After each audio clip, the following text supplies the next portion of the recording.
What is good, y'all? How y'all doing? Hope y'all having a blessed day whenever, however you're watching this video.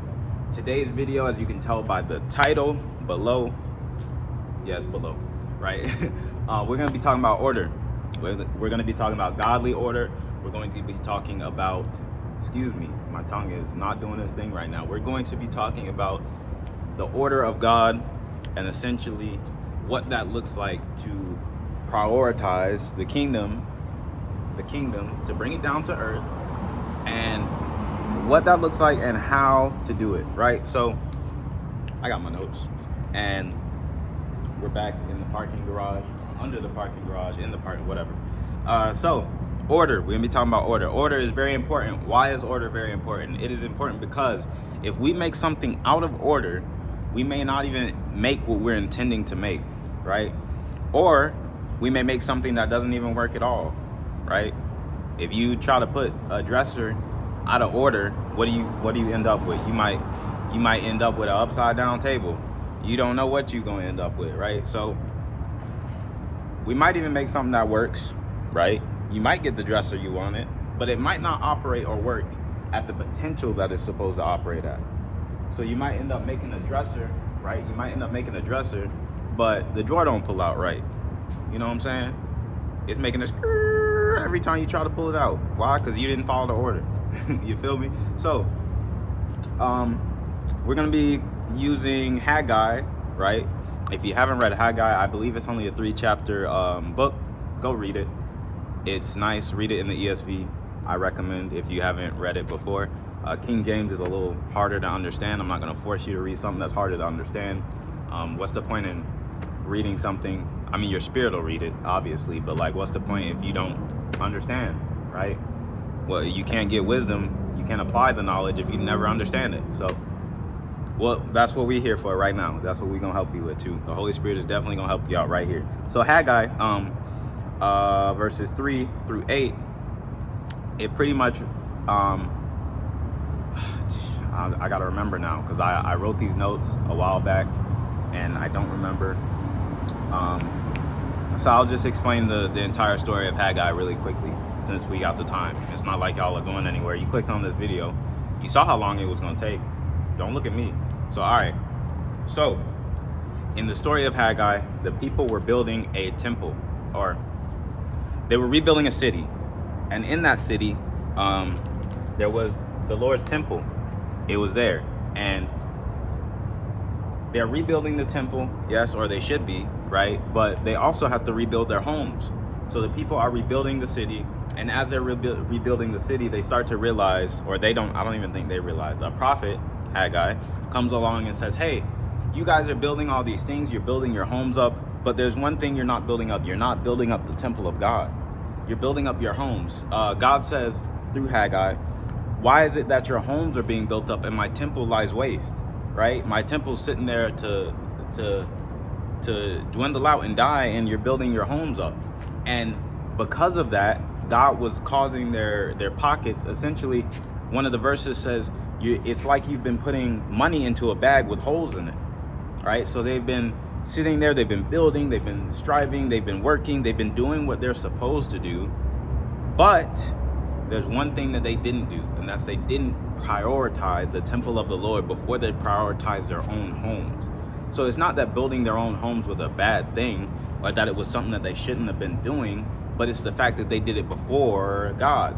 So they put their focus before God and their priorities of what they wanted to do before the priorities of what God wanted.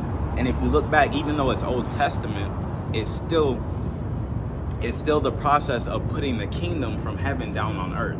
So instead of prioritizing the kingdom, they prioritize their own homes. And a lot of the times we can do this in our own lives. I know I've done it before. I know that I've done it even within the past couple weeks. I got to catch myself, but I'm learning to readjust. If you haven't, I don't know if that video came out yet, actually, but we're learning to readjust. And after you've readjusted so many times, it becomes a habit in your mind so that you don't even have to readjust anymore. It just becomes part of your daily, it becomes part of who you are. So, right? So let's get into the habit of readjusting so that after enough times of readjusting, we can become who we're readjusting to be. So what was I gonna say? Yeah, so God pretty much tells the people in Haggai, hey, through Haggai, hey, my temple's lies waste, prioritize my temple, and you're gonna be good. So I got notes here still. God says, consider your ways. That's the main question we all need to look at. And don't look at this from a negative point of view, like, oh my gosh, consider my way. Like, when I hear that, I hear, part of me hears my parent in the background saying, consider your ways, and I feel like I'm in trouble. Yes, you're not doing what you're supposed to do. Yes, we need to fix it, but God is not going to punish you, right? The works of your own hands have led you to where you are right now, right? So wherever you are right now, if you're not prioritizing the kingdom, you could be 20,000 steps ahead, but because you haven't prioritized the kingdom, you're sitting where you are right now. So God doesn't even have to punish you. Your own actions have brought you to a place that is not forward and ahead where you're supposed to be. But God can make up the time, okay? God can definitely make up the time. Restore to me the years, Lord. Restore to all of us the years. So it says in verse 6, and he that earneth, relax, and he that earneth wages to put it into a bag full of holes. So they're working, no signs of progress, okay? I'm sure we can all think about times in our life, points and places in our life where we work, no signs of progress. We're working, we're striving, we're putting out, we're doing what we're supposed to do, we're striving at this job, we're trying to promote, we're putting out things, we're making music, we're making videos, we're making whatever your thing is, whatever your niche is, and nothing's happening. It's like you're putting it in the wind, right? You're doing what you're supposed to do, but it's just not working. Consider your ways. Are you prioritizing the kingdom first, right? It may not even be that what you're doing is bad, right? For me, I have a hobby. I like making music. So sometimes I'll have to shift my focus because I like to prioritize my music over the things of Christ, right? Which my music is for Christ, don't get me wrong. But when I prioritize it, instead of balancing each individual section of my life, and I over prioritize one area, then it becomes something that's not of God, right? It becomes something that's of my own, and we don't want that. So in verse 8, God says, go up to the mountain and bring wood and build the house of the Lord, and I will take pleasure in it and be glorified, saith the Lord. So this is a call for everyone watching this video, for everyone and anyone watching this video. If you have an area in your life, or if you have a position or a section of your life, or even your whole life, right? If you have an area in your life where you have not prioritized God, now is the time to do so. God is calling you out by you clicking on this video and you watching it. I thank you for watching it, right? I thank you for watching till the end. Obviously, the Holy Spirit was speaking to you. So I want to say, this is your call to prioritize God in that area. It may not happen 100% all the time. Do not be discouraged, right? Just, what did I say earlier? Readjust. If you find yourself lacking, readjust. It's when you don't readjust, that's where the issue lies. Because then you're being disobedient, then you're unwilling to turn, right? You're unwilling to put God's kingdom first. That makes you an enemy of God. So let's not do that, all right? So how often do we set our priority or our desires before building God's kingdom? All right, so that's pretty much the end. That's pretty much all I want to talk about to you guys today.